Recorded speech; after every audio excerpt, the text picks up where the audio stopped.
What does a pharmacist do? Well, most people might answer that a pharmacist dispenses the medications that my doctor prescribes.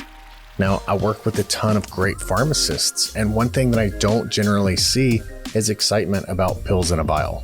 And this is probably because pharmacists have been trained to do so much more. So what can you get excited about in your community? To find out, let's go beyond the scripts.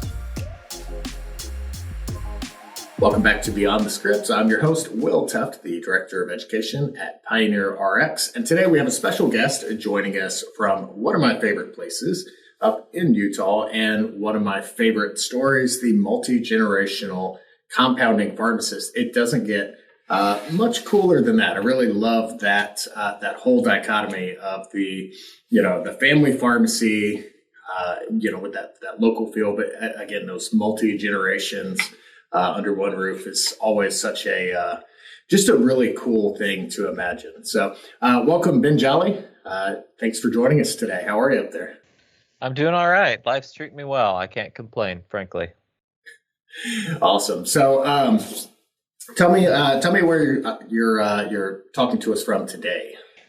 So I am in Salt Lake City, Utah. Currently at my home, actually, but pharmacy's just down the road from me. So anyway, but yeah, this is my office where I call people and talk to them about DIR fees and other stuff. Is this little chair right here? So it is funny that how COVID has really made us kind of it's been kind of a weird thing to integrate your work life into your home life more than I think we did before. Whether you had to work remotely or whether you've just kind of extended that, as everyone else is working remotely, it's just become more commonplace. But it's a kind of an interesting thing that 2 years ago, I would probably be like, "Wow, are you at home?"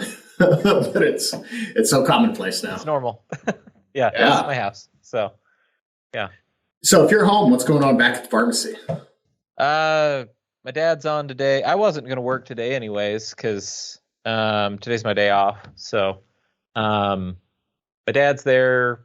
A couple other pharmacists are there. So I don't know. We had a staff meeting this morning that I phoned into because I was visiting pharmacies. Today's my monthly day to go visit like 5 pharmacies. So this is in between pharmacy 1 and pharmacy 2, 3, 4, 5. So, that's how my day's going so far. Nice. So let's kind of unpack all of that, man. So when you say your dad's back at the pharmacy, which pharmacy is that? And tell me a little bit about that. Yeah, so that's Jolly's Compounding Pharmacy, Salt Lake City, Utah, in the Sugar House area. My grandpa started the family pharmacy on June 7th, 1954, about 2 miles from where the pharmacy currently is located. And then my dad and his brothers bought out grandpa in 96, I want to say it was. And they expanded it to 3 locations. And then they bought each other out. And then his brothers sold their stakes to other partners. So now the Jolleys here, where I work, is the only one still in family hands. Though members of the family work in the other pharmacies. But yeah, it's I don't know. Family legacy, I guess. Nice. Yeah, so I never got to meet your grandfather, Joel, right? Or is it Joel? It's Joel. Joel? Okay, and then Dean Jolley, I think a lot of people watching this podcast will probably be familiar. Dean's definitely somebody that you'd recognize out at the trade shows. I always look for his bow tie in the crowd. Anytime I'm at a trade show, great guy, great pharmacist. Always somebody I love to talk to at trade shows. Yeah, usually the bow tie and a ball cap. That's it. That's his signature view. So yeah, I love it. Yeah, first time I saw him, I was like, this guy I like. Yep, that's my pops. So how's that work? You grew up, like, I didn't realize your uncles were involved as well. So you grew up family family pharmacy. Did you grow up kind of behind the walls of that pharmacy, stocking the shelves, helping out dad, or how did that work? Yeah, so I wasn't very involved in the business until, so I guess a couple of times, like when I was like 5 or 10, or I don't even remember, but a couple times my dad would take me into work and I would just file prescriptions. Like they'd sit me down in a corner, buy like some random drugs, and I would just file the scripts. I guess it must have been when I was like 7 or something, because we moved into this location when I was 7. So it would have been then. And then I just remember sitting there and filing scripts and being like, oh, I found one that's supposed to be in the narcotic thing or in the control thing. And they're like, good job, little 10-year-old Ben. You're doing great. And then when I was 14, I started working as a clerk there. And then when I got my driver's license, I started doing deliveries. When I graduated high school, I got my tech license, started doing that. And then I went out to St. Louis for pharmacy school. Worked at Gateway Apothecary out there. Awesome people, great people, wonderful pharmacy. And then when I graduated pharmacy school, I came back and worked for Dad, and that was a fun experience. I drove through the night from St. Louis to Salt Lake, slept at my parents' house. Let's see. Then we went to church the next morning. That was Saturday. And Sunday went to church. Monday morning, my dad's like, all right, everybody, this is Benjamin. He's in charge. I'm going on vacation for 2 weeks. Goodbye. So then he's in Europe for the next 2 weeks. And the other pharmacist there was a fill-in pharmacist who came on full-time with us at that point. But she'd only been working there for like 2 weeks. The other pharmacist had just taken another job. So it was basically me just clawing my way out of, hi, I'm the pharmacist now, even though I'm still working on a temporary pharmacist license because I haven't passed my boards yet. And so I have to be supervised by this other pharmacist, but I'm in charge. So that was a whole fun experience. That was June of 2018. Man. Yeah. So there's a lot in that story, man. So it sounds like from an early age, it's almost like watching one of those movies where they show the flashbacks that kind of show the kid's personality. But I see a young Ben Jolley looking for anomalies in the data, like as he's filing, which is definitely going to surface again as we talk in this conversation. But then it's also really cool. To hear, I was wondering how that works with, father and son working in the same thing. Is it like, my way or the highway, this is the way we do it? Or, hey, I'm going to Europe, trial by fire, have fun. It was that. It was like, you figure it out, goodbye. Yeah. And then, I mean, most of the time then it's just been like, all right, he more or less gives me free rein on like designing the workflows in the pharmacy, figuring out what we're doing. But there's places where we agree and places where we disagree, and like any working for family, it has its ups and its downs, right? Yeah. I'm also my father's son, and I've always thought about how cool it would be to have that kind of thing. Like we have things that we share that we bond over, and those mean the most to me, and those are hobbies, but I never had that like on a professional level. And I could just see where that passion would both make it so much more rewarding, but also anytime there's strong passion, sometimes, that can also create other strong feelings of I feel this way about this. So, yeah. So, right out of high school, you said you went and got your tech license. The natural order would be, well, I'm going to stay here and stay at this pharmacy, or, maybe even to say, I don't want to be a pharmacist. The Jolleys seem like very headstrong, independent group. Was there a time where you said, no, I don't want to be a pharmacist. I want to be a pro skateboarder, Dad. Never pro skateboarding. That was never on my radar.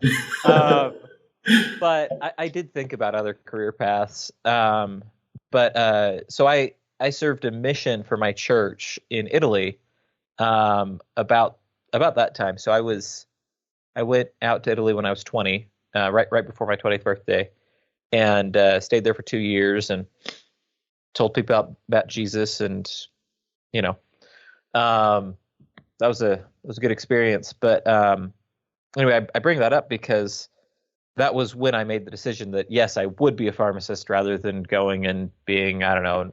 I was always interested in chemistry. Like in high school, I took AP chemistry, and so that was always a personal interest of mine. But I thought maybe I want to be a physicist. Maybe I want to. It was always going to be something in hard science, because my grandpa on my other side, my mom's dad, he was a physics professor at the University of Utah. He actually was the chair of the department for a while. Cool. He actually was like he was in the group of people that had to deal with the whole cold fusion thing that happened there.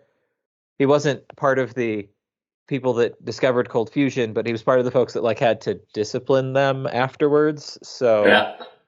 That was anyway. So I don't know. Physics was a potential career path, but anyway, while I was out in Italy, the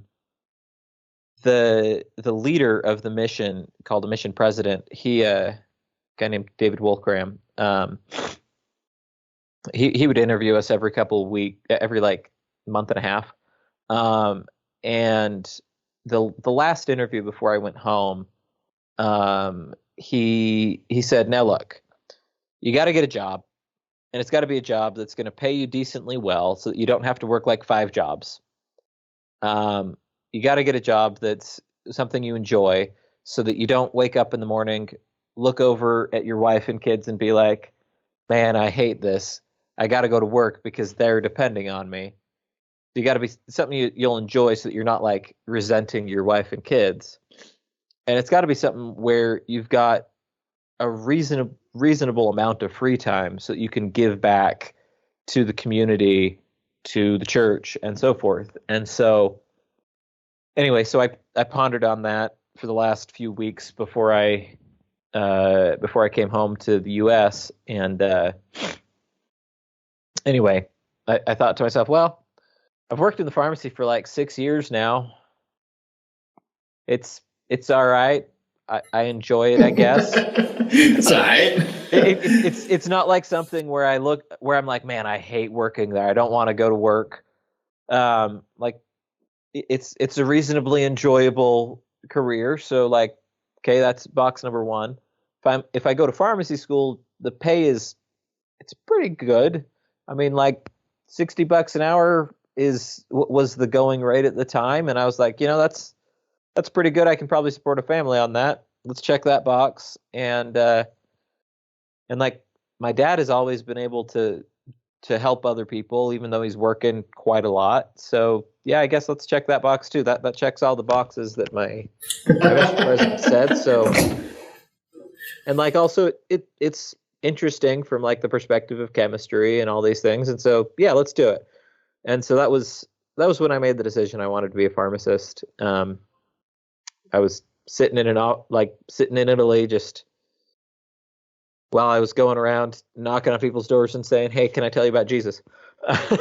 So you're just kind of adding to that kind of movie moment that I talked about, a young Ben Jolley in the corner finding these anomalies and data filing, and now I'm kind of picturing you in a Italian countryside sipping a cappuccino, pondering existentially your career path. But that's a really like kind of cool moment of clarity that I think a lot of people in their early years probably don't necessarily get to have. It's kind of a I don't know.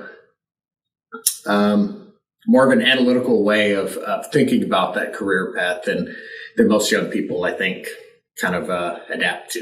Usually that it seems like maybe later on, that second career, people are able to make those decisions.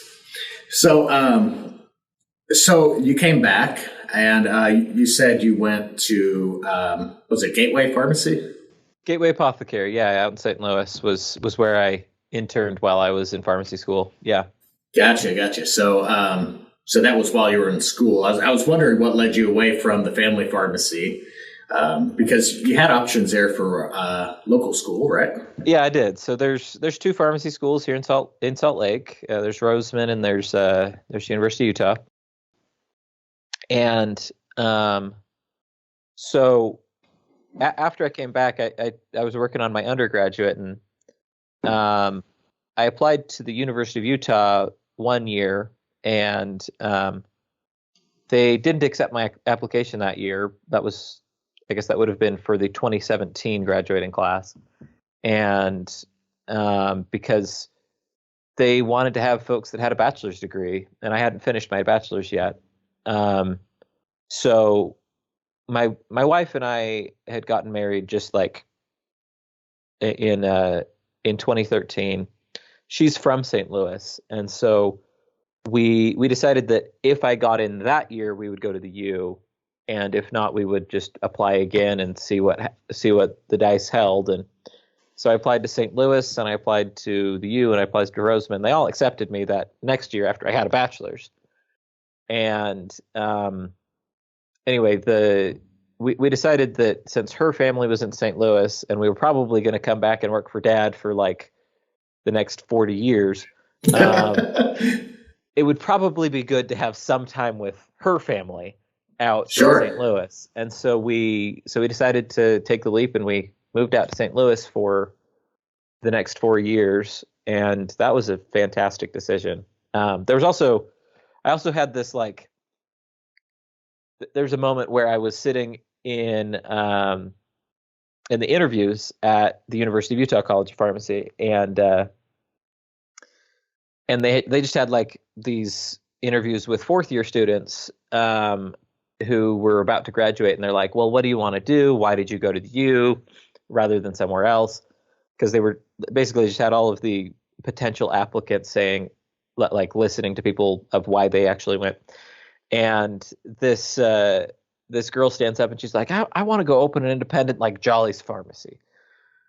And I was like, okay, so if I go here, everyone knows exactly who I am and has predetermined expectations of who I am, what kind of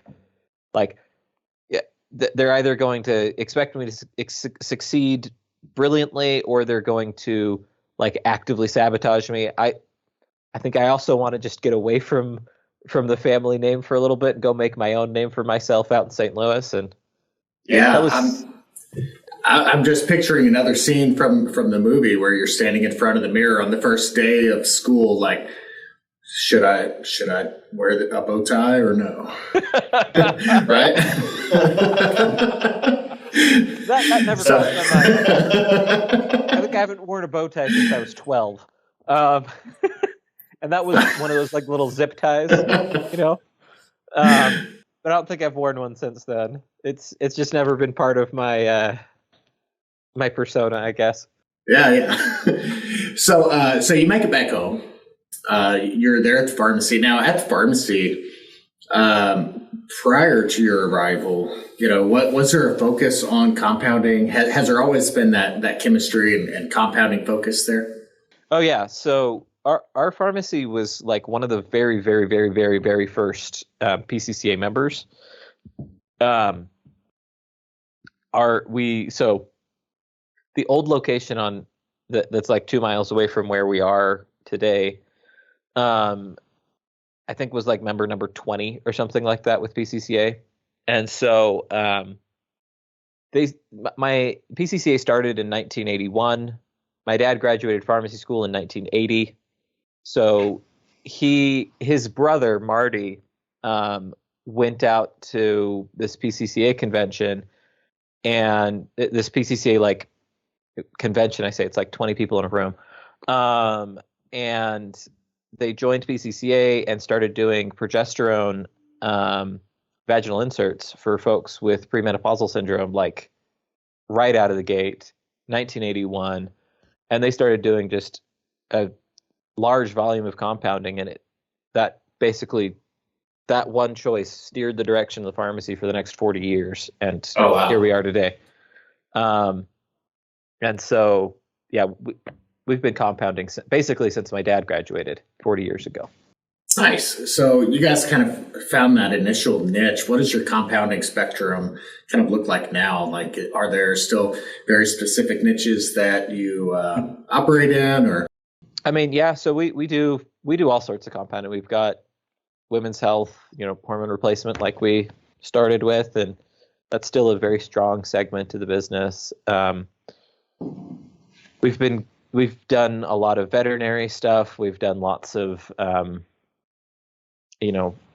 flavoring and all of those things. Dermatology is a small piece. Recently, we've had a lot of call for ketamine in various forms, nasal spray, lozenge, and so forth, and mostly for psychiatric indications. But so that's been really interesting to see that, because that's only been like since I graduated pharmacy school is when we really started doing a lot more of that. Those formulas are ones that we've done for 20 years, but like we do like one prescription every couple months for them. Now it's like several times a day. Folks will come in and ask and have a prescription for ketamine. That's interesting. Is it a particular like niche or like an office that kind of believes in that therapy, or is that just kind of a new trend in prescribing overall? Both. Yeah. There's one particular office that for sure comes a lot to us, but also there's just a lot more ketamine clinics around. Like you may see around advertisements that are like, go get intravenous ketamine for like $10,000 or something, and it's this miracle cure for depression. Turns out that you can administer the drug with the reasonably good effect also nasally and sublingually, not just IV. And certainly you can supplement the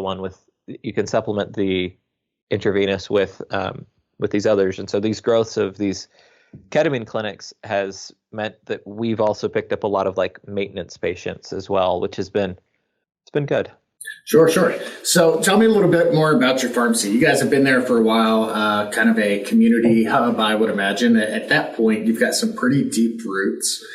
So are you guys also, that neighborhood pharmacy, or are you more doing like kind of back closed door, compounding and med sync, that kind of thing? No, so we're a community pharmacy. Just we're on the corner of two roads. In fact, the original pharmacy was Jolley's Corner Pharmacy, and all but one of the locations today is still on a corner. And so, anyway, actually, the original name was the original name was King Jolley Rexall Drug. Was the name in 1954? That is strong. Yeah, it was Mr. King and Mr. Jolley that were partners, and they were Rexall franchisees. So Gotcha.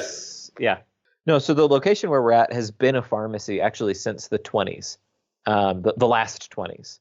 Because it's the 20s now, right? So it's been a pharmacy for 100 years where we're at. It's not been in our family for 100 years. It's only been in our family since 97. But yeah, it's been, and I actually have this. So my grandma collected all sorts of pharmacy artifacts. Oh yes, I was about to ask. I was like, man, the King Jolley Rexall stuff from the 50s must be prominently somewhere at the Jolley estate. Like there must be a really cool man cave with the King Jolley Rexall stuff somewhere. Yeah, so there's I don't know if there's the King Jolley Rexall sign anywhere. That may have been just tossed. I don't know. Oh man. But she collected like old prescription bottles, all sorts of old stuff.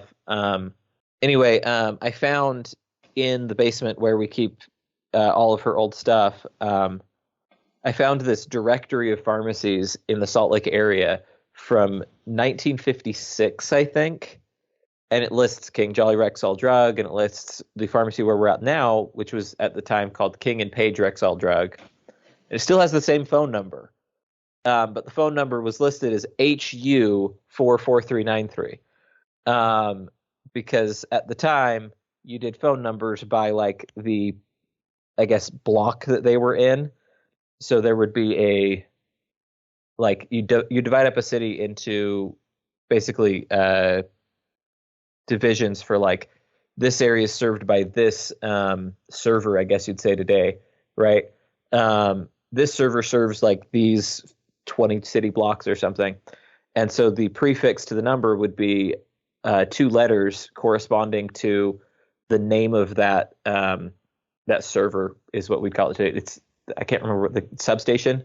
I guess anyway, maybe the substation was called Hudson, and so the phone number was Hudson 44393 HU 44393. Which, if you look at your phone with like your T9 stuff, the HU corresponds to 48. That's still our phone number today, which is still blows my mind that it's the same phone number since the 50s. That's really, really cool, actually.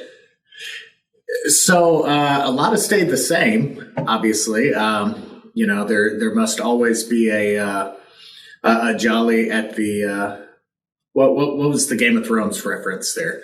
There's always a not the Lannisters. Oh man, somebody listening is just going to tear this apart. Like, oh, how did you not know? Okay, all right. Well, you got to catch up. Yeah. There's always one of the family names in the castle. Can't think of it right now. But obviously, a lot has changed as well, and you've kind of come in an interesting time where your dad has definitely seen a lot of changes in the pharmacy as far as billing practices. Moving to computers was probably done under your dad's watch, I would assume. Yeah, they I think they first got a computer, I think in 75. So like right before my dad went to pharmacy school, but while he was still working there as, an assistant. I don't think they had technicians at the time. So he was like a pharmacy assistant, delivery boy, all that, just like I did. But that was when they got the computer.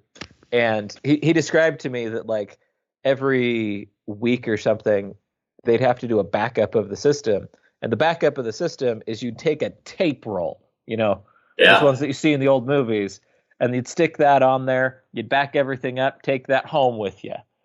And that was your backup, which just, anyway, it just is and the computer at the time was like the size of this room that I'm sitting in. So, but yeah, which is kind of crazy because in 1975 you did not have to switch over to a computer. So Joel was obviously very forward thinking as well. That's a big leap in 1975. It is, yeah. But apparently it was worth it because like before you had computers, if you wanted to refill a prescription, you would go through all of the files by hand and you'd go pull out a prescription and then you'd write on it, refill number, blah, blah, filled this date, and then you'd file it back in the serial number. But like, can you imagine going through 30,000 prescriptions to try and find the one prescription for Mrs. Jones? Like, right. Well, can you imagine trying to run the analytics that you really have to run today? That reminds me of something actually. So when I was in pharmacy school, I went on rotation to Towncrest Pharmacy in Iowa City, and Randy McDonough is the owner there. So I followed him pretty avidly while I was in pharmacy school and read all of his articles in APHA's thing, and he said that his he was a protege of this gentleman named Eugene Vaden White, which is also just a fantastic name, who ran a pharmacy in Virginia. And the dude invented pharmacy profiles. He kept a profile of allergies, all of the medicines that you were taking, all of your family members on an index card. And so he'd have his prescription files, but then he'd also have an index card for each family of what the prescription number was, what all they were taking. So he actually like invented the concept of doing interaction checks and allergy checks and all of these things, and having like an index card basically, which today we have is, your Alt-RR and PioneerRx profile. But that was the origin of it. Was this guy he graduated the same year as my grandpa in 1950, but he invented this concept of having a index card with all of the prescriptions listed. And so that's how he would, someone needed a refill, he'd just go pull out his index card. It would say the prescription number. He'd go pull out the prescription. It's the same concept as we use today, just now it's a computer instead of you having to go through a file, an index Sure. file. So, Yeah, no, I have a 17-year-old kid that I don't know that I've taken the time to explain the Dewey Decimal System to, right? Like I feel like he's missing out. I feel like we spent more time with that, and we're still very far removed from that analog load of paperwork. So your dad Joel saw a ton of changes. Obviously, your dad has seen the landscape change immensely with reimbursements, with Part D coming into play. And really kind of a new awareness had to be, right up on the forefront, right there with patient care, of just reimbursement data and what's going on in your pharmacy behind the scenes. Enter young Ben Jolley, who has that interest in chemistry and going back to pulling those old cards sitting in the corner.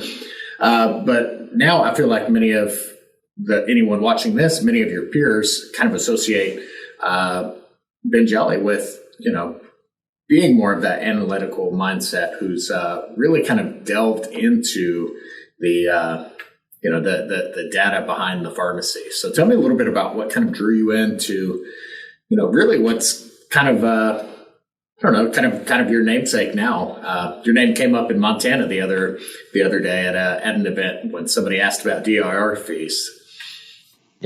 Yeah. So, so that actually takes us back to St. Louis. So while I was working in St. Louis, my boss, the guy who owned the store, Chris Gerritsen, great guy.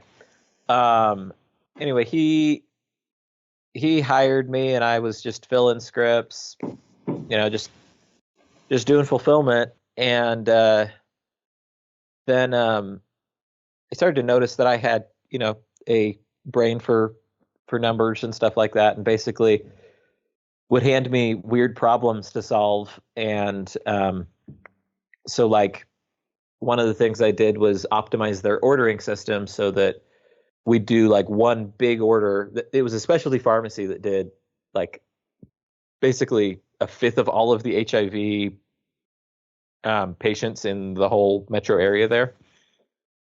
So we would do, hundreds of bottles of Truvada and Norvir and Stribild and all these HIV drugs. We do hundreds of bottles a week. And so, so his son-in-law Craig was the president of Gateway, and he asked me to figure out how to optimize the ordering there so that we could have a better cash flow. And the payment cycle was once a week, and so I would do these projections using PomputerRx at the time of what kind of volume we would need for this week, the next week, the next week, the next week. And so we would do one order basically on Monday, get in, I don't know, like $500,000 of product the next day, and then use that the whole week. And then it would be, we would have basically nothing left at that point. And so we were able to optimize the cash flow of the pharmacy because, you had to buy all these drugs and then pay for them a week later. But you didn't want to have anything left at the end of the week was the ideal, because then you were out cash that you could have used for paying it off anyway. So that was one of the projects, and then he got me onto. It's interesting how like necessity drives those things. Like MedSync is, I don't think anybody will argue, like an incredible improvement to your workflow, to your efficiency, to everything. But it's change, and change is hard. So you see that in like, the LTC environment. MedSync has been adapted for a long time because you really have to do it that way. And now, the need for efficiency has driven MedSync into the retail environment. And you see that with drugs like that, where your holding costs and your purchase cost is just so high. You just have to do it differently. So it is interesting how you see those really extreme cases that drive that need. But then, how can you adapt that when it's just beneficial and it's not that crazy, circumstance like those really high cost drugs? Yeah. I mean, it was that was like one of the first things that got me into like this data analytics insanity, I guess, that I do now. But then they gave me other projects like, here, do all of our reverse rebills, like find places where the MAC price changed or the AWP changed or whatever, and then reverse and rebill them. And so I did that for the rest of my career there. And then we got onto the subject of DIR fees, and he's like, figure this out. Basically, just one day he's like, figure this out. And so I read through, like, there's each of the PSAOs publishes like a guide of this is this kind of DIR, this is this kind of DIR, this is this one.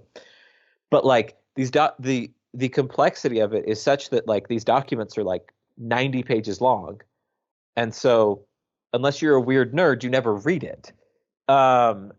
And so since he had given me specific instructions, please figure this out, I went and found this document. And the first 4 times I read through it, I was just like, my eyes were glazing over, and what in the world are we talking about here? But then eventually I figured it out. And that led to where I am today, where people are just like, you want to talk about DIR fees, just talk to Ben Jolley. I'm assuming when you get that pop up on your iPhone that says you have to review the new terms and conditions, you're the guy that's actually reviewed those terms and conditions. No one has time to read the Apple license agreement. No one. When it's a contract from Caremark, I read it. When it's a contract from Optum, I read it. If it's the new terms and conditions for the iPhone, I mean, that thing's like, what, 97 pages long? Yeah. And it's like this much change from the last one? No one's got time. Well, but that does seem to be the case with a lot of the DIR fees, is that it is purposely over complex, and if transparency is the key focus there, I think they missed the mark for most pharmacies. So anybody that's not in a pharmacy who's watching this is probably wondering what a couple things that you talked about already were. So the whole idea that pharmacy billing relies on so many elements outside the pharmacy's control are it's a little bizarre. I can't think of another industry anywhere that is set up that way, where literally your reimbursement and your bottom line has nothing to do with the service you provide or the cost of your goods, because literally there's a couple lists of fictitious numbers, the AWP, the MAC, the WAC, all these weird 3-digit codes that can change really outside of your control. And there's a lot of opportunity there to go back and rebill, like you said, which of course requires quite a bit of work, quite a bit of analysis. And then, really on the initial billing, you're also kind of at a loss unless you're extremely proactive and aware of what's going on in your pharmacy. So, explain a little bit about, how those numbers change and what, especially if somebody's watching this who's not familiar with pharmacy billing, just give me the elevator pitch on how this works. Okay, let's see if I can think about that. Okay, so I'm gonna lean in here. So pharmacies get paid in this deliberately confusing, obfuscated market that is designed as it's designed to be mysterious to everyone except the person in the middle of the transaction, which is the pharmacy benefit manager. So, and the reason for that is, as Antonio Chacha says, with mystery comes margin, right? So if you can make things confusing, then you can make more money if you're the person in the middle that understands everything. And so pharmacy billing involves, as you mentioned, several different numbers. But in short, pharmacies get paid the lowest of four numbers. They get paid the what price they say the drug costs, or what they say they charge a cash paying customer. That's called the usual and customary price. Or they get paid the list price, say the MSRP for a car minus a fixed discount for each contract. Or they get paid based on a so-called maximum allowable cost. It's even more complicated than that, but that's the short version, is that you get paid one of these four numbers, and the computer system at the pharmacy benefit manager just compares what you submit to these different numbers and says, okay, the lowest number is this one, and sends you back that price. And I think a perhaps good way of understanding this is the way that one of my favorite bloggers puts it. This is Matt Stoller at the American Economic Liberties Project. He writes a newsletter called Big that talks about monopolies. And anyway, this Sunday he wrote an article about things that he views as hopeful on the horizon. And he was saying, so PBMs basically maintain a list of prices and a list of products. So they're basically a spreadsheet that gets to extract fees from people, which I just was like, that is such an apt description. They're a spreadsheet, and like there's more to it than that, right? It's basically a whole bunch of spreadsheets, and they just build a computer system that links all of these spreadsheets together and then spits out a price. Because like when you send a prescription claim, most pharmacists may just think, okay, they're just gonna say, okay, it's covered or not.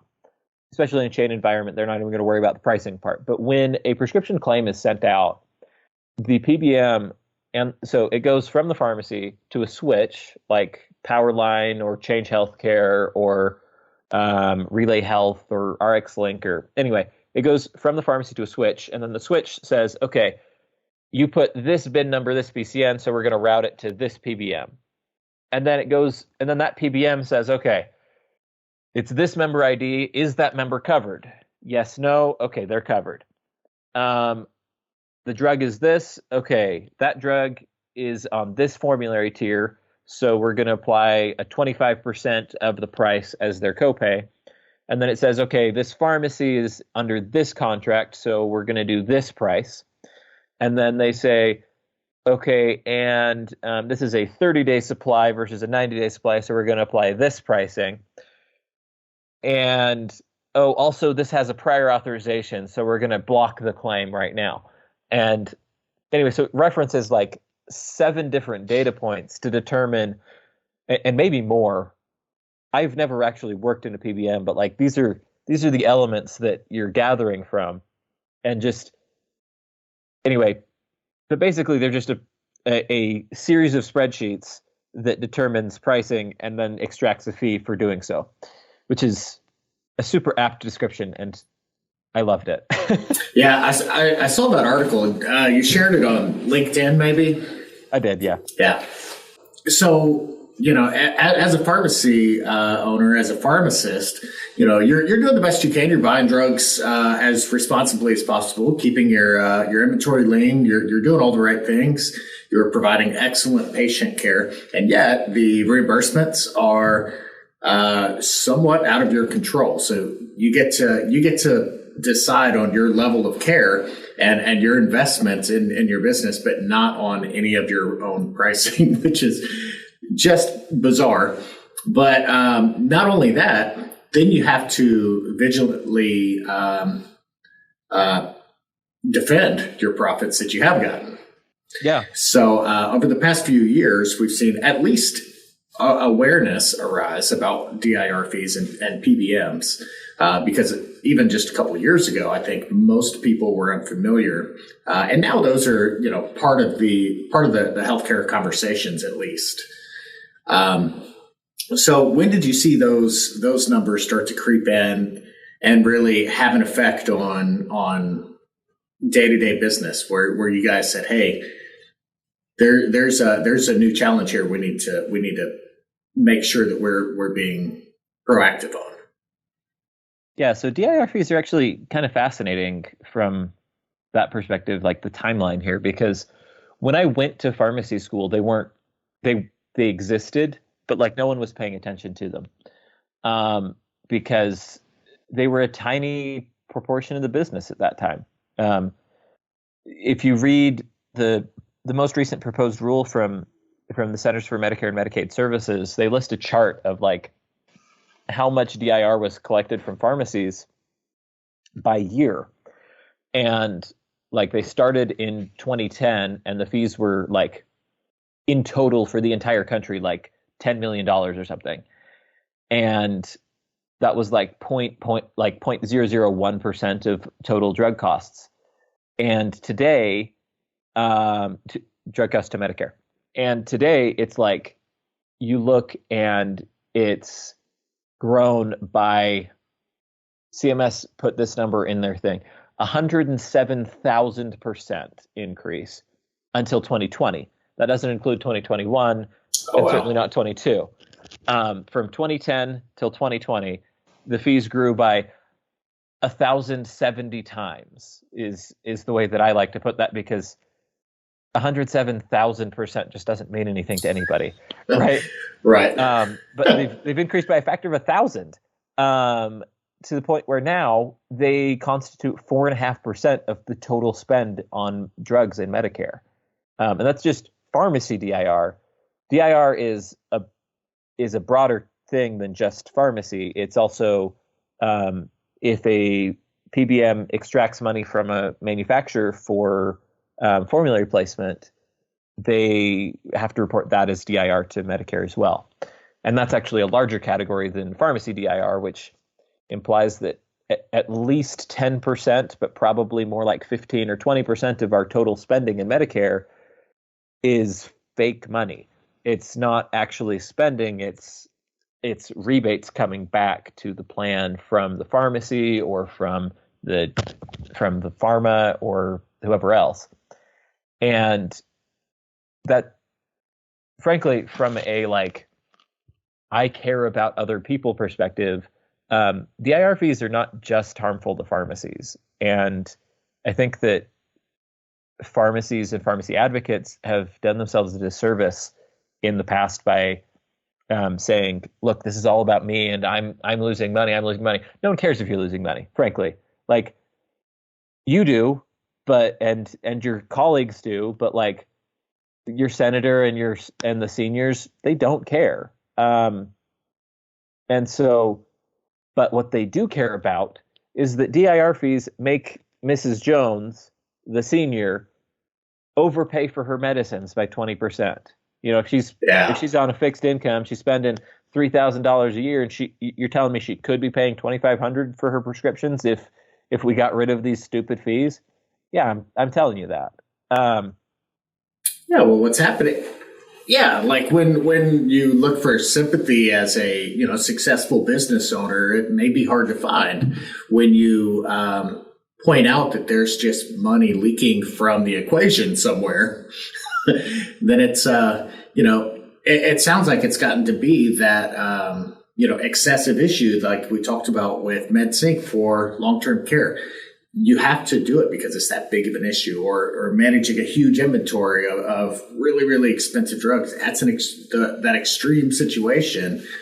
It seems like it's here with DIR fees where you really can't ignore it and you have to do something. So what can you do? So the very first thing you can do is basically implement the proposed rule in your own pharmacy. So the proposed rule that Medicare put out is that the Medicare plans have to account for DIR fees as the worst possible reimbursement to the pharmacy at the point of sale. And then they have to base copays on that, which means that Mrs. Jones wouldn't pay 20% too much anymore and doesn't hit the donut hole dramatically sooner than she otherwise would. Because DIR fees are, at their core, they're just a financial engineering tactic to be able to move around the benefit so that the plan pays less money. Because the plan, like AARP, Medicare Saver Plus, Silver Script Choice, these plans that seniors enroll in, they're liable for the drug costs for like 75% of the drug costs, basically, until someone hits the donut hole. And then they drop to 5% liable. And then the senior jumps up to 25% liable at that point. And so so if they can inflate the cost of drugs from, say, a drug should be $100 a month, and that's what the pharmacy receives at the end of the day after DIR fees, they make it so that the upfront reimbursement is $120, and then they take back $20. That means that Mrs. Jones will move into the donut hole much quicker than she otherwise would, because she's paying, because the cost is under $20 instead of $100, and it's based on that upfront price is how she moves into the donut hole. But what you can do in your own pharmacy to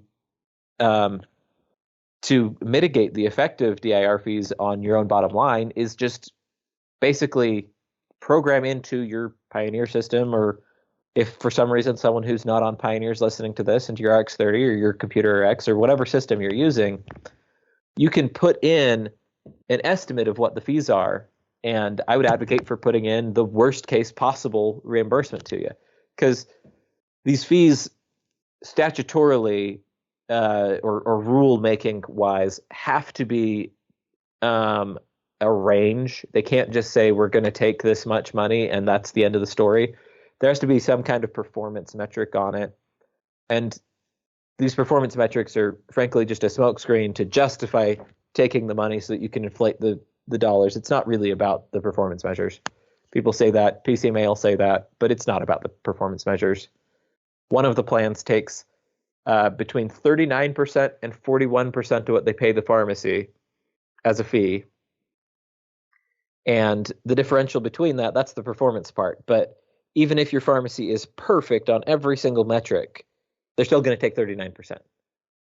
That's not about performance. Yeah, it's hard to say that that's a performance-based fee. Right. It's the 2% is performance-based, but the 39% is not. It's just we're just going to take this money because we can. And so anyway, you can put into your system, though, like in Pioneer, you can go and to Alt TT, third party edit, DIR fees, add DIR fees, and you can say, okay, the worst case scenario for this plan is 41%, and then the system will do the math for you. That's why we have computers, is to do math, right? It's what they're there for.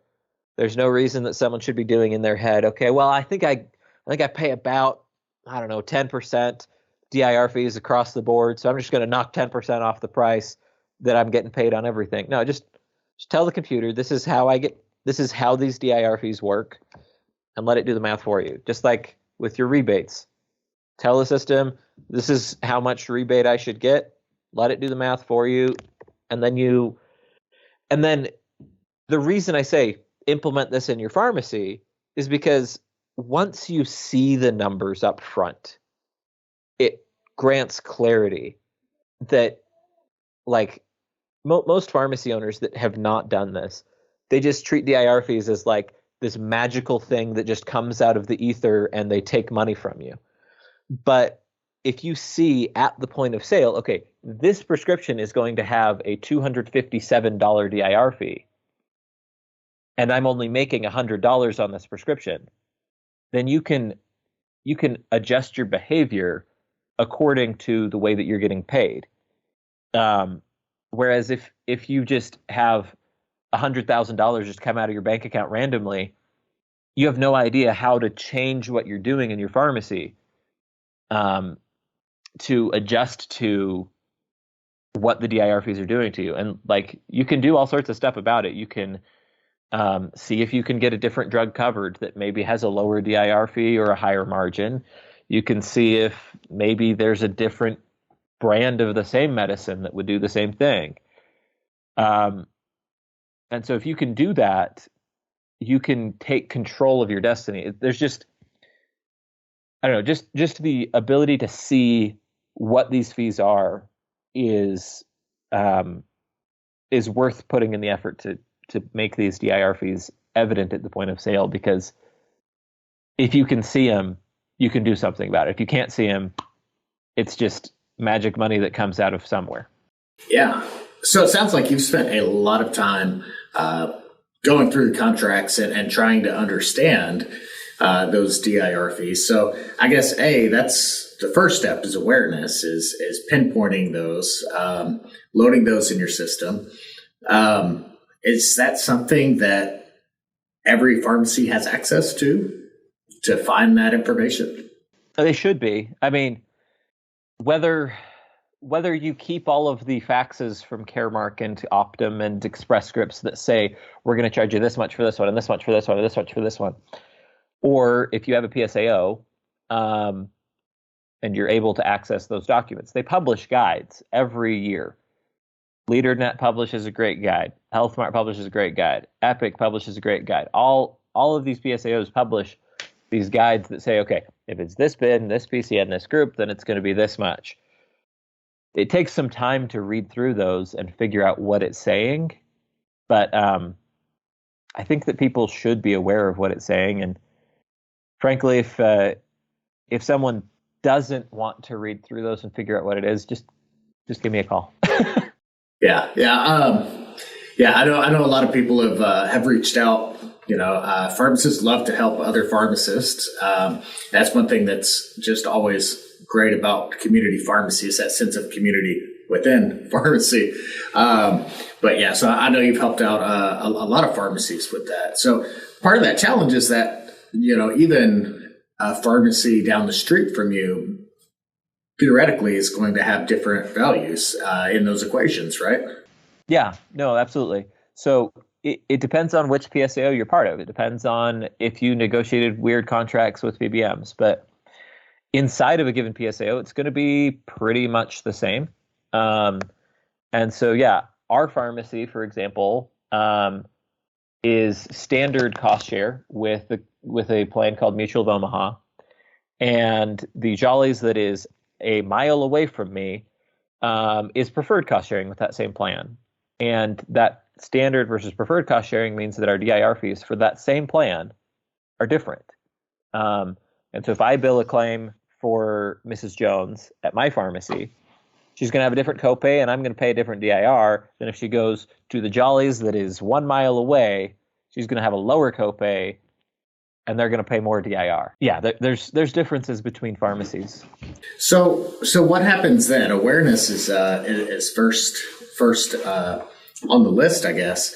Are you just adding that third party information in? Are you pinpointing specific NDCs? Do you have those lists and kind of know where your therapeutic substitution opportunities lie? I mean, what can you do to mitigate that DIR fee? So, there's, like I mentioned, you can switch NDCs because some of these are based on what the AWP of the product is. And just inside of a given GCN, like say you're dispensing metformin 500 milligrams. You can change which metformin you're dispensing because one brand has an AWP of like $18 per 500 tablets, and one of them has an AWP of like $1,000 per 500 tablets. And so if your DIR fee is based on that AWP number, then changing which NDC you bill changes how much DIR fee you pay. That's one example. You can also see about, like you said, therapeutic substitution. So say someone's on losartan and you're losing money on it. You can say, well, losartan's actually not the best drug in this class. Olmesartan actually has substantially more blood pressure reduction. Can we see about switching to that?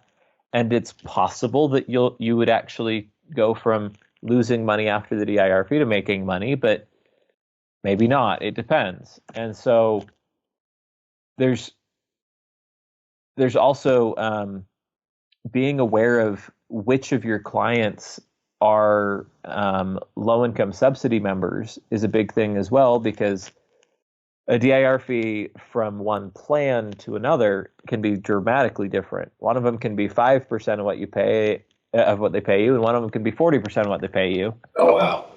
And so if someone's on a low-income subsidy, they can change plans 4 times during the year. And so Nice. if you know Mrs. Jones qualifies for low-income subsidy, you can say, well, Mrs. Jones, look, I'm losing money on this. If it's all the same to you, I would love it if you could switch from this plan to this plan because you have to make sure that you're actually doing this in a way that benefits them, not just you, right? Sure. But the reason that you are approaching them is because there's a problem that you're losing money. But then you make sure that they go on to a plan that is beneficial for them, and hopefully it's also beneficial for you. But like just changing from one plan to another can make a dramatic difference. And there are plans that don't charge DIR fees. And so a lot of our clients at our pharmacy, we've actually switched to HMO plans here because they go to all those doctors and they actually have lower copays there and they don't pay a premium. And to boot, we don't have any DIR fees with that plan. So it's a win-win-win-win-win. And the plan is thrilled to have a new member that is Medicare Advantage versus Part D. So anyway. Sure. Yeah. So, I mean, really, what's funny is we think about switching plans, and there's a focus in September and October. And then, I think a lot of times that's not an option that's revisited throughout the year. That's a really good point. So, part of it is, okay, I've got this contract, and this is what this is the equation I'm trying to survive in. What if it's just a bad deal? Like, what can an independent pharmacy do if they have a contract that's maybe, not as good as the pharmacy they visit down the street? Is there something they can do at that point? This is probably a reference to a prior podcast that we did, where we talked about the fact that our pharmacy decided to leave our PSAO. So most independent pharmacies use an intermediary to do their third-party contracting called the Pharmacy Services Administrative Organization, or PSAO. And that is beneficial because reading through the contracts is complicated. Going and figuring out which ones to take and which ones not to take is complicated. And a lot of folks just don't want to have to figure it out. So they sign up with the PSAO. We were with the PSAO called LeaderNet for probably 30 years. From when they started and they started pitching it, the Cardinal Show, up until 2020, we were part of LeaderNet. And it served us well. But as I was reading and interacting with other pharmacy owners, I discovered that that a small fraction of people don't use the PSAO at all, and they do all the contracting on their own. And there are some benefits to doing that, because if you do the contracting instead of delegating it to a fourth party, I guess at this point, because it's patient, pharmacy, PBM, PSAO, we're delegating this to a fourth party, then you can choose to reject contracts that are poor. And like, frankly, as I read through some of these contracts, it is absolutely insane that anyone would take them. And yet almost all of the PSAOs accept some of these contracts. Like, just as a point of reference, most pharmacies will hit break even to losing a little bit of money when a contract reads that they'll get paid on brand name drugs, AWP minus 18%. Okay. And so that's about where most pharmacies will break even or even be losing a little bit of money. If it's more than that, they'll make money. If it's less than that, they'll be breaking even or losing money. And some of these contracts are the AWP minus a 27% discount. Man. And so the pharmacy's like guaranteed under that contract to lose 10% of their revenue on a branded drug. So if we're talking Humira, which has like a $6,000 AWP, you're talking losing $600 every single time you fill that prescription under that contract. And that, like, the correct response to a contract like that is to just say, nope, reject it. And yet, because pharmacies are in a market where so much of their business is dependent on a third party, that third party can make the rest of their business that goes through that third party dependent on them accepting those contract terms. Sure. And so the pharmacy is forced to either accept the 10% loss on every branded drug they take through that plan, or lose a third of their business. Which neither of those sound great. Right. It's a bad it's a bad situation. So we chose to independently contract, and we've rejected several contracts, and we've lost some business as a result. We lost about 11% of our prescription volume the first couple weeks of 2020. And that particular volume, those particular patients have not come back. Some of the volume did come back because we had room for more clients, so more people showed up. So we don't accept a lot of the plans that a lot of pharmacies have a huge book of business with. And so that means that like a lot of pharmacies, if you look at advertising, will say, we accept all insurance plans.